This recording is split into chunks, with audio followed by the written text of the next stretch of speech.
Well, two Williamson County teens are in huge trouble tonight, charged with aggravated assault, accused of shooting a man in the head with a BB gun. Thank you for joining us for News 2 at 4. I'm Mark Kelly, and we do want to warn you, some of the pictures in this story might be disturbing. Andy Cordan has just returned from talking to the family and joins me in studio with the very latest. Andy? Hey there, Mark. You know, the BB or pellet hit the man in the temple. Now, it's still in his skull. His wife tells me he's going to need surgery to remove it. He said I was shot in the head, and I'm freaking out. My kids jump in the car, we fly home. We were only 30 seconds down the road and come home, and he's just covered in blood. When she thinks about her husband being shot in the head, Erin Eaton is still in disbelief. It's honestly, it's kind of surreal. We're all shaken. My kids don't want to be outside.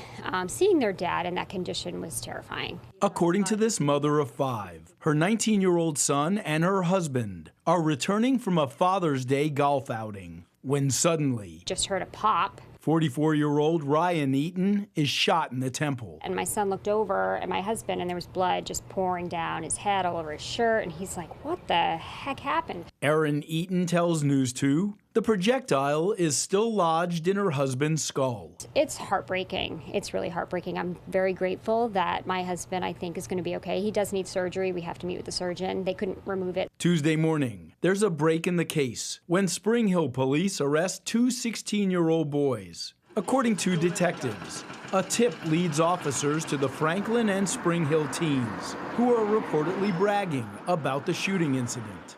As part of the investigation, Spring Hill police will recover this weapon. Investigators tell News 2 the teens fired the weapon from inside a moving vehicle, and the projectile will hit Ryan Eaton in the passenger seat of his vehicle. What would you say as a mom to these kids? Oh, it's honestly, from a mom's perspective, it's heartbreaking. No mother wants to get that knock on the door that your child is responsible for harm like that. So I hurt for the parents too, but at the same time, there needs to be accountability. This isn't okay. People are getting hurt. And, you know, like you were saying, BB gun, you think no big deal. It absolutely is a big deal. It's a weapon, and if you hit somebody in the right spot, it could be death. It's a big deal. And the teens are both charged with aggravated assault. Spring Hill police tell me that this investigation, well, it's still ongoing. Let's send it back to you, Mark. Andy, thank you so much. Spring Hill police have also charged two other teens in an unrelated shooting. June 4th, police say 16 and 14-year-old boys reportedly shot a 15-year-old female with a pellet gun. The teens were also charged with assault in Williamson County Juvenile Court.